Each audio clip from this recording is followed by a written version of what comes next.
Hello everyone, welcome to your channel the S C delight. और आज का जो हमारा नेशनलिज्म इन यूरोप का जो सेकंड पार्ट है उसमें हम दो चीज़ें कवर करेंगे। क्या है?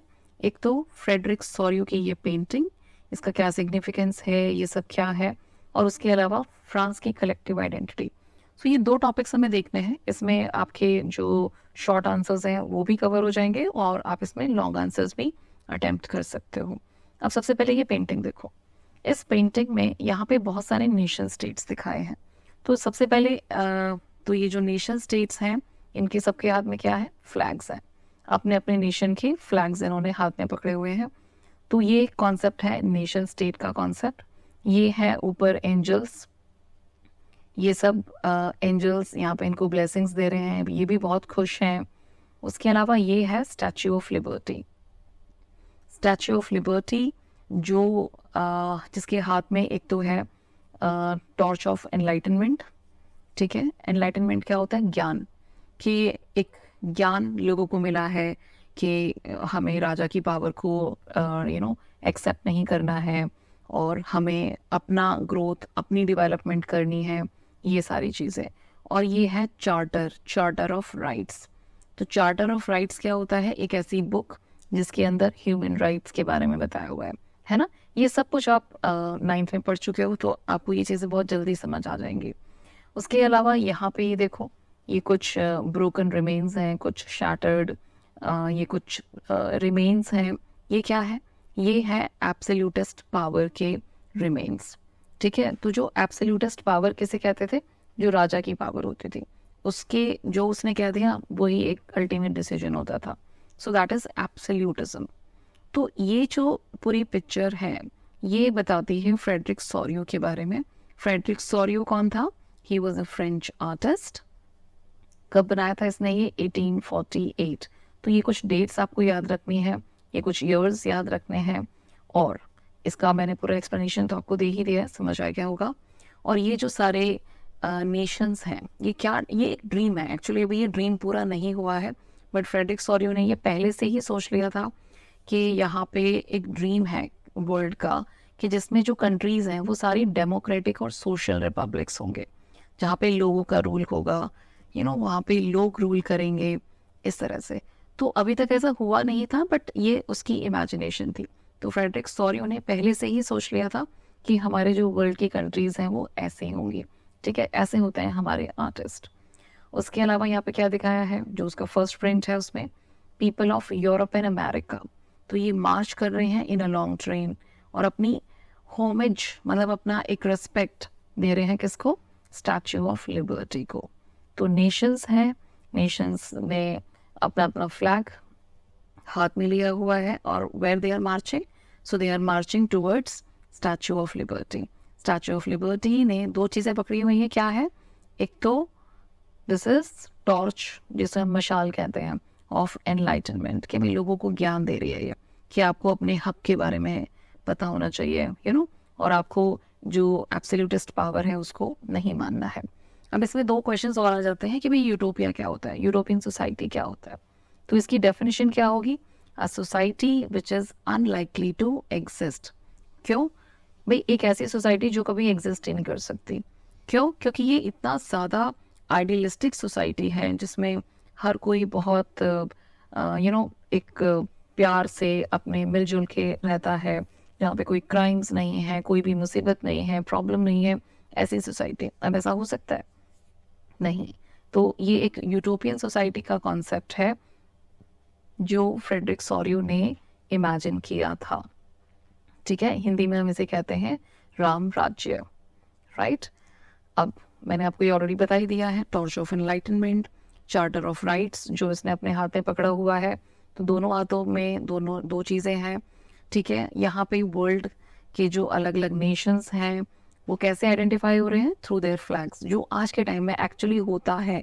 ठीक है ना, उनके नेशनल कॉस्ट्यूम्स भी हैं। This is what they have been wearing, right. और इन द फोरग्राउंड क्या है यहाँ पे? ये shattered remains of absolutist institutions। मतलब क्या हुआ इसका?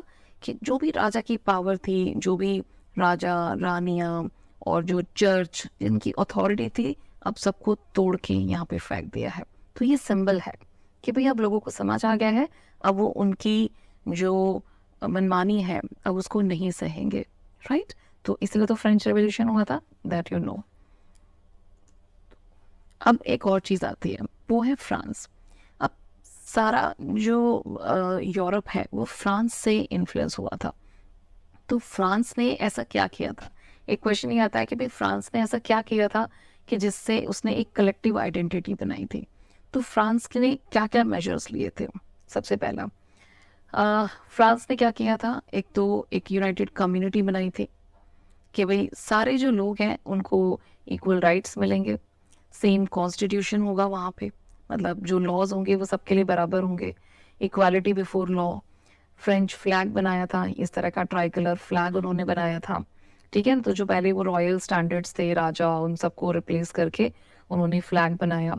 तो नेशन बनाया उन्होंने, बेसिकली जो कॉन्सेप्ट है नेशन स्टेट का वो किसने दिया, फ्रांस ने। और क्या किया फ्रांस ने, ये बहुत ध्यान से करना है क्योंकि अगर ये सीख जाओगे तो उसके बाद जो नेपोलियन ने किया था उसमें भी सेम यही पॉइंट्स आएंगे।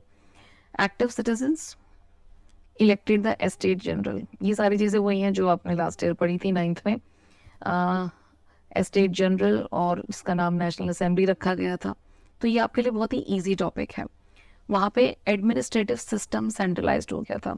एडमिनिस्ट्रेटिव सिस्टम का मतलब क्या होता है कि हर चीज़ जैसे जो भी आपको फ्रांस के किसी भी टेरिटरी में जाना है तो वहाँ पे सेम सिस्टम होगा, सेम करेंसी होगी, सेम रूल्स अप्लाई होंगे। तो एक जैसे हमारे यहाँ पे इंडिया में आप जैसे सेंट्रल गवर्नमेंट है तो वो मिनिस्टर्स है, वो सारे कॉमन रूल्स हर जगह पूरे इंडिया में अप्लाई होते हैं ना, सेम जीएसटी सब जगह अप्लाई होता है, एप्लीकेबल होता है, इस तरह से। तो वो सारा एडमिनिस्ट्रेटिव सिस्टम इन्होंने सेंट्रलाइज्ड कर दिया था, मतलब सब जगह एक जैसा ही सिस्टम रहेगा। आप फ्रांस के किसी भी कोने में चले जाओ आपको वो सेम सिस्टम ही मिलेगा। दूसरा, custom duties. I have already discussed कि फ्रांस में अलग अलग टेरिटरीज में पहले क्या होता था, अगर आपको एक टेरिटरी से दूसरे टेरिटरी में जाना है तो आपको कस्टम ड्यूटीज पे करनी पड़ती थी, मतलब आपको वहाँ पे टैक्स पे करना पड़ता था, बट उन्होंने वो भी एबॉलिश कर दिया। तो अब आप फ्री हो पूरे नेशन में, आप कहीं पे भी जाओ, ठीक है। इंडिया में अगर आपको गुजरात जाना है या राजस्थान जाना है या कर्नाटका जाना है तो आपको उसके लिए कुछ भी पे नहीं करना पड़ता है ना। तो आप पूरे कंट्री में आप आराम से घूम सकते हो। So same thing happened in France also. उसके अलावा अब ये भी आपको पता है कि भाई वेट्स और मेजर्स सब जगह अलग अलग थे। कहीं पे पहले क्या सिस्टम होता था कि भाई 1 किलो में कुछ लोग कहते थे ये 500 ग्राम था, कुछ लोगों के लिए 1 किलो 800 ग्राम होता था, कुछ लोगों के लिए 1 किलो का जो वजन है वो उनके हिसाब से 900 ग्राम होता था। वो भी इन्होंने एक जैसा कर दिया, यूनिफॉर्म। जैसे हमारी यूनिफॉर्म कैसी होती है स्कूल की, एक जैसी। तो यूनिफॉर्मिटी का मतलब क्या होता है कि भैया कोई चेंज नहीं होगा, सब कुछ सेम होगा। तो ये वेट्स और मेजर्स भी उन्होंने बिल्कुल सब जगह एक जैसे कर दिए कि आप कहीं पे भी चले जाओ फ्रांस में एक जैसा ही रहेगा।